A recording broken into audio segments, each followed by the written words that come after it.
Hi friends, good morning. Welcome back to my channel. ನಾನು ಚೆನ್ನಾಗಿದ್ದೀನಿ. ನೀವೆಲ್ಲರೂ ಹೇಗಿದ್ದೀರಾ? ಹೋಪ್ ಎಲ್ಲರೂ ಚೆನ್ನಾಗಿದ್ದೀರಿ ಅಂದ್ಕೊಂಡು ಇವತ್ತೊಂದು ವೀಡಿಯೋ ಸ್ಟಾರ್ಟ್ ಮಾಡ್ತಿದ್ದೀನಿ. ಬಿಕಾಸ್ ಇವತ್ತೇನೆಂದರೆ ನೋಡಿದ ತಕ್ಷಣ ನಿಮ್ಗೆ ಗೊತ್ತಾಗ್ತಿದೆ ಸೊ ಏನು ವೀಡಿಯೋ ಮಾಡ್ತಾಯಿದ್ದೀನಿ ಅಂತ. ಸೊ ಆಲ್ಮೋಸ್ಟ್ ಈ ಕಡೆ ಬೆಂಗಳೂರಾಗಲಿ ಮೈಸೂರಾಗಲಿ ಅವ್ರಿಗೆಲ್ಲ ಗೊತ್ತಿರುತ್ತೆ. ಯಾಕಂದರೆ ಆ ಕಡೆ ಮದ್ದು ರೋಡೆ ಅನ್ನೋದು ತುಂಬ ಫೇಮಸ್ ಆಗಿದೆ. ಬಿಕಾಸ್ ಎಷ್ಟು ಟೇಸ್ಟಿಯಾಗಿರುತ್ತೆ ಅಂತ ಹೇಳಿ ಆ ಕಡೆ ತಿಂದವ್ರಿಗೆ ಗೊತ್ತಿರುತ್ತೆ. ಇನ್ನು ನಮ್ಮ ಉತ್ತರ ಕನ್ನಡ ಈ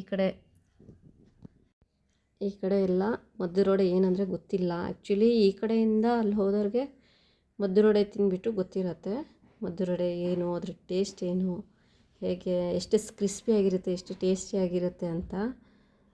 ಸೊ ಅದೇ ಇವತ್ತೇ ಮದ್ದೂರೊಡೆ ಹೇಗೆ ಮಾಡೋದು ಮನೆಯಲ್ಲೇ ಈಸಿಯಾಗಿ ಒಂದು ಈವ್ನಿಂಗ್ ಸ್ನ್ಯಾಕ್ಸ್ ಆಗಿ ಹೇಗೆ ರೆಡಿ ಮಾಡ್ಕೊಳ್ಳೋದು ಅಂತ ನಾನು ಇವತ್ತೊಂದು ವಿಡಿಯೋ ತೋರಿಸೋಣ ಅಂತ ಬಂದಿರೋದು. ಸೊ ನಾನು ಕೂಡ ಇಲ್ಲೇ ಮನೆಯಲ್ಲೇ ಮಾಡ್ತಿರೋದು, ಮಾಡಿಬಿಟ್ಟು ಕೆಲವೊಂದು ಹೋಟ್ಲಿಗೆಲ್ಲ ಕೊಡ್ತಿರೋದು. ಸೊ ಬನ್ನಿ ಇವಾಗ ಮನೆಯಲ್ಲೇ ಮದ್ದೂರೊಡೆ ಹೇಗೆ ಮಾಡ್ಕೊಳ್ಳೋದು ಅಂತ ನೋಡೋಣ.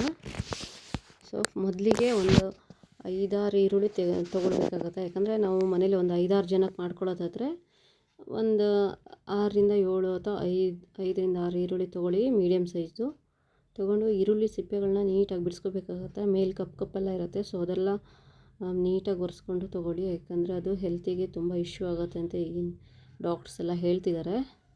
ಸೊ ಹಾಗಾಗಿ ಎಷ್ಟು ಹೈಜಿನಿಕ್ಕಾಗಿ ಮಾಡಲಿಕ್ಕಾಗತ್ತೆ ಅಷ್ಟು ಹೈಜಿನಿಕ್ಕಾಗಿ ಮಾಡಿ.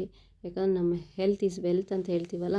ಸೊ ಅದಕ್ಕಾಗಿ ಈಗಿನ ಇದರಲ್ಲಂತೂ ಹೆಲ್ತ್ ಪ್ರಾಬ್ಲಮ್ಮೇ ತುಂಬ ಬರ್ತಿದೆ. ಅದು ಚಿಕ್ಕ ಚಿಕ್ಕ ಮಕ್ಕಳಿಗೆ ಕೂಡ ಹಾರ್ಟ್ ಪ್ರಾಬ್ಲಮ್ ಬರ್ತಿದೆ.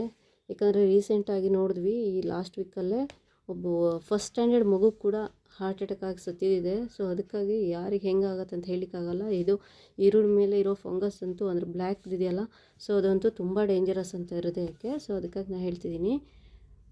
ಸೊ ಹಾಗೆ ಈರುಳ್ಳಿಗಳನ್ನ ನೀಟಾಗಿ ಹೆಚ್ಕೊಂಡು ತೊಗೋಬೇಕಾಗತ್ತೆ. ಒಂದೊಂದೇ ಈರುಳ್ಳಿನ ಅದು ನಾವು ಪಕೋಡಕ್ಕೆ ಮಾಡ್ತೀವಲ್ವ, ಸ್ಲೈಸಾಗಿ ಉದ್ದುದ್ದಕ್ಕೆ, ಆ ಥರ ಈರುಳ್ಳಿಗಳನ್ನ ಒಂದೊಂದೇ ಹೆಚ್ಕೋಬೇಕಾಗತ್ತೆ. ಇವಾಗ ನೋಡಿ,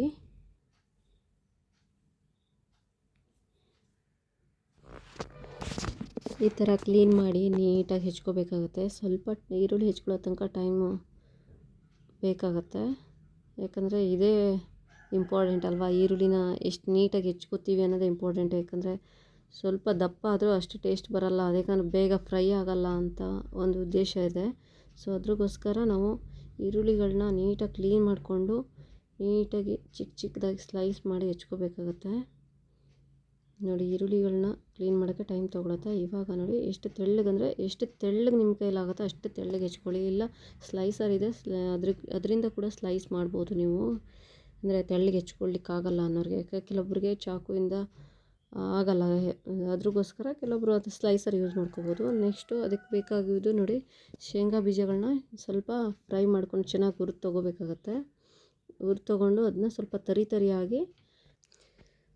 ತರಿಯಾಗಿ ರುಬ್ಕೊಂಡು ಬರಬೇಕಾಗತ್ತೆ. ಸೊ ಏನಕ್ಕಂದರೆ ತರಿಯಾಗಿ ಸ್ವಲ್ಪ ಅಂದರೆ ನಾವು ಈರುಳ್ಳಿ ಜೊತೆ ಎಲ್ಲ ಹಾಕಿದಾಗ ಚೆನ್ನಾಗಿ ಮಿಕ್ಸ್ ಆಗಲಿ ಅಂತ. ಇಡೀದು ಹಾಕಿದ್ರೆ ಅಷ್ಟು ಬೇಗ ಮಿಕ್ಸ್ ಆಗೋಲ್ಲ, ಬಿಟ್ಕೊಬಿಡತ್ತೆ.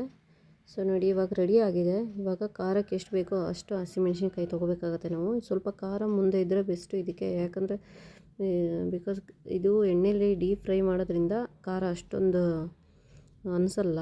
ಅದಕ್ಕಾಗಿ ಸ್ವಲ್ಪ ಜಾಸ್ತಿನೇ ತೊಗೊಂಡ್ರೆ ಪರವಾಗಿಲ್ಲ.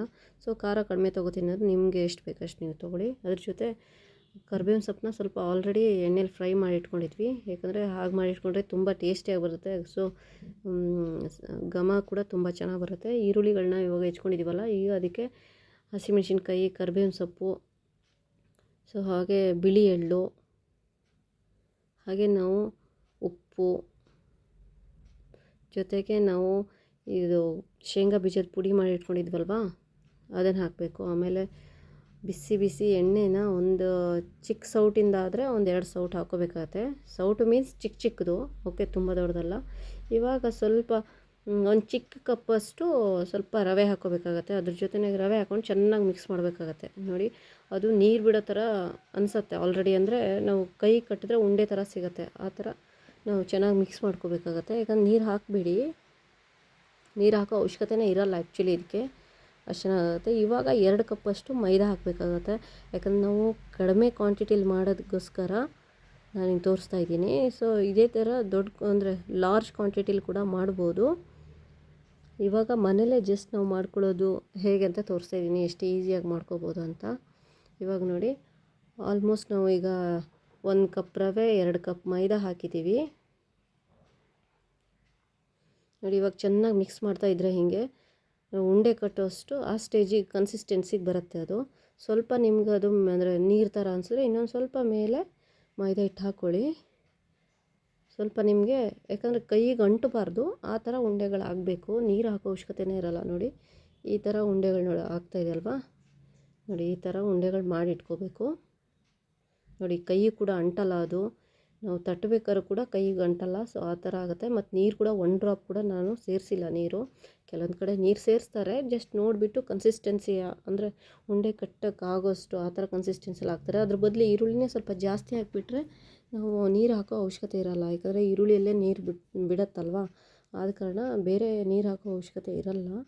ನೋಡಿ ಈ ಥರ ಚಿಕ್ಕ ಚಿಕ್ಕ ಉಂಡೆಗಳನ್ನ ಒಂದೇ ಮೀಡಿಯಮ್ ಸೈಜಲ್ಲಿ ಉಂಡೆಗಳನ್ನ ಮಾಡಿ ಇಟ್ಕೋಬೇಕಾಗತ್ತೆ. ನಾನು ಕೂಡ ಅಷ್ಟು ಉಂಡೆಗಳನ್ನ ಮಾಡಿ ಇಟ್ಕೋತಾ ಇದ್ದೀನಿ.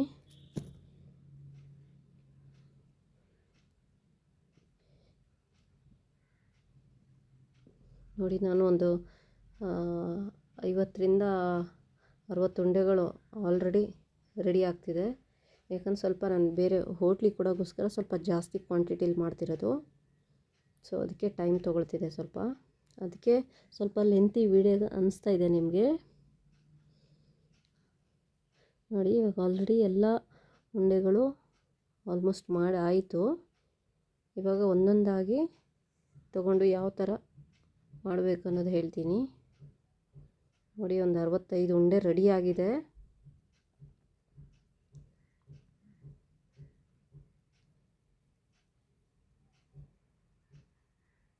ನೋಡಿ ಉಂಡೆಗಳು ಈ ಥರ ಕಾಣಿಸುತ್ತೆ.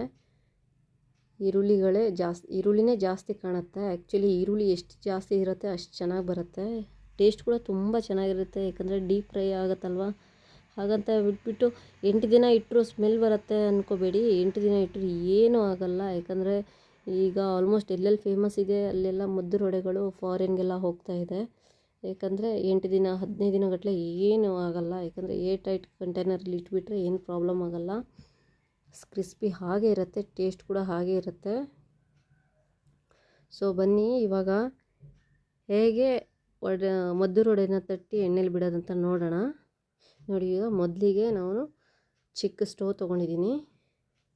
ವಿಡಿಯೋ ಮಾಡೋಕ್ಕೋಸ್ಕರ ಚಿಕ್ಕ ಸ್ಟವ್ ತೊಗೊಂಡಿದ್ದೀನಿ. ಯಾಕಂದರೆ ಸ್ವಲ್ಪ ಅಂದರೆ ಕಡಿಮೆ ಕ್ವಾಂಟಿಟಿಲಿ ತೋರಿಸ್ತಿರೋದಲ್ವ, ಅದಕ್ಕೆ ಫಸ್ಟಿಗೆ ಚಿಕ್ಕ ಬಾಣಲಿ ಇಟ್ಟು ತೋರಿಸ್ತೀನಿ ನಿಮಗೆ. ಯಾಕಂದರೆ ಆಮೇಲೆ ನಾನು ದೊಡ್ಡ ಬಾಣಲಿಲಿ ಹುರಿತೀನಿ. ಈಗ ನಾನು ವೀಡಿಯೋಗೋಸ್ಕರ ಚಿಕ್ಕ ಬಾಣಲಿ ತೋರಿಸ್ತಿರೋದು ನಿಮಗೆ.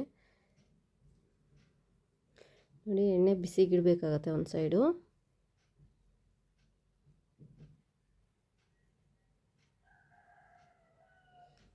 ನೋಡಿ ಎಣ್ಣೆ ಬಿಸಿ ಆಗ್ತಾಯಿದೆ ಅನ್ನೋಷ್ಟೊತ್ತಿಗೆ, ಅಂದರೆ ತುಂಬ ಬಿಸಿ ಮಾಡಬಾರ್ದು, ಮೀಡಿಯಮ್ ಫ್ಲೇಮಲ್ಲಿ ಇರಬೇಕು ಗ್ಯಾಸು. ಅವಾಗ ನೋಡಿ ಒಂದೊಂದೇ ಉಂಡೆಗಳು ತೊಗೊಂಡು ಸ್ವಲ್ಪ ಹಿಟ್ಟು ಹಾಕಿಬಿಟ್ಟು ನಿಮ್ಮ ಕೈಗೆ ಅಂಟತ್ತೆ ಅಂದರೆ ನಾನು ಇದು ಎಣ್ಣೆದು ಪ್ಯಾಕೆಟ್ದು ಇದು ತೊಗೊಂಡಿದ್ದೀನಿ, ಎಣ್ಣೆ ಪ್ಯಾಕೆಟ್ ತೊಗೊಂಡಿದ್ದೀನಿ ಮದ್ದೂರು ವಡೆ ಮಾಡೋಕ್ಕೆ. ಯಾಕಂದರೆ ಹೋಳಿಗೆ ಶೀಟ್ ಇದ್ದರೆ ಹೋಳಿಗೆ ಶೀಟಲ್ಲೇ ತಟ್ಟೆ ಹಾಕ್ಬೋದು. ಇವಾಗ ನೋಡಿ ನಿಮ್ಗೆ ಅಷ್ಟೊಂದು ಕ್ಲಾರಿಟಿ ಕಾಣಿಸ್ತಾ ಇಲ್ಲ, ಯಾಕಂದರೆ ನನಗೆ ಮೊಬೈಲಿಟಿ ಸ್ಟ್ಯಾಂಡ್ ಅಷ್ಟೊಂದು ನೀಟಾಗಿ ಕಾಣಿಸ್ತಾ ಇಲ್ಲ ನಿಮಗೆ. ನಾನು ಅಂದರೆ ವಡೆ ತಡ್ತಿರೋದು ನೋಡಿ. ಇಷ್ಟು ಚಿಕ್ಕ ಚಿಕ್ಕದಾಗಿ ಮಾಡಿ ಲತ್ಗುಣಿ ಲಟ್ಸ್ಬೇಕಂತ ಏನಿಲ್ಲ, ಮತ್ತು ಕೈಯಿಂದನೇ ಜಸ್ಟ್ ತಟ್ಟಿ ಸ್ವಲ್ಪ ಅಗಲ ಮಾಡಿ ಹಾಕಿದ್ರೆ ಆಯಿತು. ನೋಡಿ ತೋರಿಸ್ತಾ ಇದ್ದೀನಿ.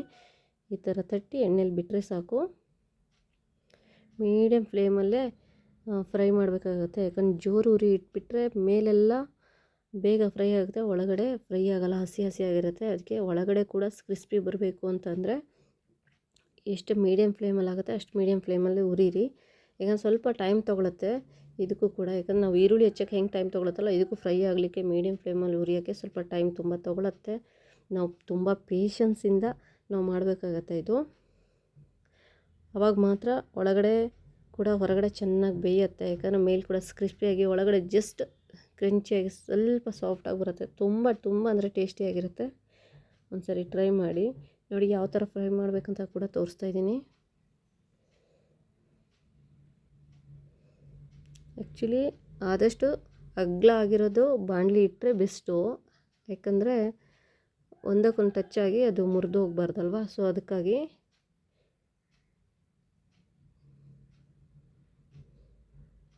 ನಾನು ಚಿಕ್ಕದಾಗಿ ಇಟ್ಟಿದ್ದೀನಿ. ಬಟ್ ನಿಮಗೆ ಇನ್ನೂ ಚಿಕ್ಕದು ಅನಿಸುತ್ತೆ, ಯಾಕಂದರೆ ಮೊಬೈಲ್ ತುಂಬ ಹೈಟಲ್ಲಿದೆ ಸ್ವಲ್ಪ. ಯಾಕಂದರೆ ಎಣ್ಣೆ ಹತ್ರ ಇಟ್ಟರೆ ಅಷ್ಟೇ ಮೊಬೈಲಿನ ಕತೆ. ಸೊ ನೋಡಿ, ಈ ಥರ ಫ್ರೈ ಮಾಡಬೇಕಾಗತ್ತೆ.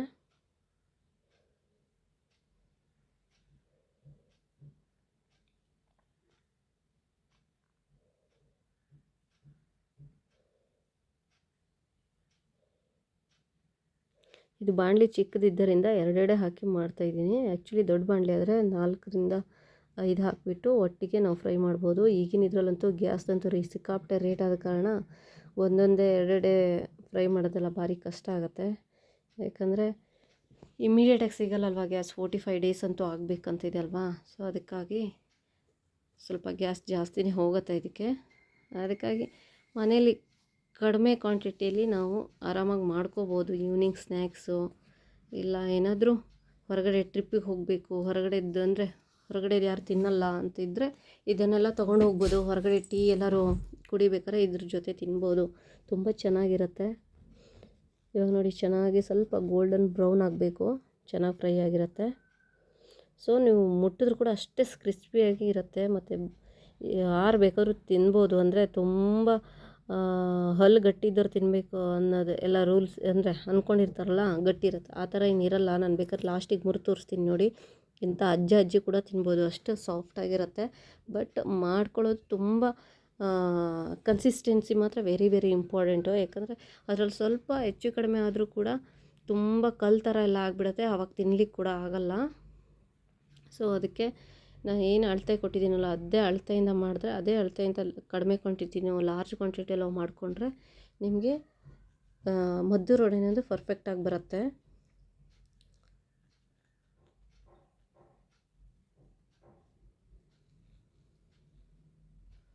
ನೋಡಿ, ಮದ್ದೂರು ವಡೆ ಅನ್ನೋದು ತುಂಬ ಚೆನ್ನಾಗಿ ಬರ್ತಾಯಿದೆ. ನನಗೆ ಖುಷಿ ಆಯಿತು. ಆ್ಯಕ್ಚುಲಿ ನಾನು ಕೂಡ ಅಂದರೆ ಮುಂಚೆ ಎಲ್ಲ ಮಾಡಿರಲಿಲ್ಲ. ಇವಾಗಲೇ ಇದು 2ನೇ ಟೈಮ್ ನಾನು ಟ್ರೈ ಮಾಡ್ತಿರೋದು ಮನೆಯಲ್ಲೇ. ಅಲ್ಲಿ ಮಾಡಿ ಒಂದೆರಡು ಹೋಟ್ಲಿಗೆಲ್ಲ ಕೊಟ್ಟಮೇಲೆ ಅವ್ರು ಚೆನ್ನಾಗಿದೆ ಮೇಡಮ್ ಕೊಡಿ ಅಂದಾಗ ನಾನು ಮತ್ತೆ ಸ್ಟಾರ್ಟ್ ಮಾಡ್ಕೊಂಡಿದ್ದು. ಸೊ ಅದಕ್ಕಾಗಿ ಒಂದು ವೀಡಿಯೋ ಯಾಕೆ ಮಾಡಿ ಹಾಕಬಾರ್ದು ಅನ್ನೋ ಕಾರಣಕ್ಕೋಸ್ಕರ ಇದು ವೀಡಿಯೋ ಮಾಡ್ತಿರೋದು ನಾನು. ಯಾಕಂದ್ರೆ ತುಂಬ ಜನ ರೆಸಿಪಿ ಕೇಳ್ತಾಯಿದ್ರು ನಮ್ಮ ಫ್ರೆಂಡ್ ಸರ್ಕಲಲ್ಲಿ, ಹೇಗೆ ಮಾಡ್ತೀರಾ ಅಂತ. ನಾನು ತುಂಬ ಜನಕ್ಕೆ ಕೆಲವೊಂದು ವೀಡಿಯೋ ಕಳಿಸಿದ್ದೆ. ಮೇಡಮ್ ಆ ವಿಡಿಯೋ ಬೇಡ, ನೀವು ಮಾಡ್ತಿರೋ ವೀಡಿಯೋನೇ ಕಳಿಸಿ, ನೀವು ಮಾಡ್ತಿರೋ ವೀಡಿಯೋನೇ ಹಾಕಿ ಅಂದಿದ್ದಕ್ಕೆ ನಾನೇ ಚಿಕ್ಕದಾಗಿ ಒಂದು ವೀಡಿಯೋ ಮಾಡಿ ಹಾಕೋಣ ಅಂದ್ಕೊಂಡು ಮಾಡ್ತಾಯಿದ್ದೀನಿ. ಸೊ ಯಾರಿಗೆಲ್ಲ ಇಷ್ಟ ಆದರೆ ಸೊ ಲೈಕ್ ಮಾಡಿ, ಶೇರ್ ಮಾಡಿ, ಕಮೆಂಟ್ಸ್ ಮಾಡಿ.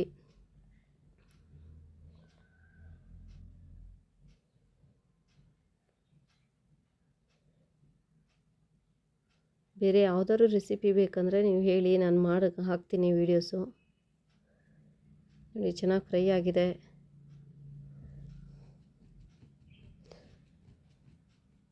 ಸ್ವಲ್ಪ ಲೆಂತಿ ವೀಡಿಯೋಸ್ ಅನಿಸುತ್ತೆ,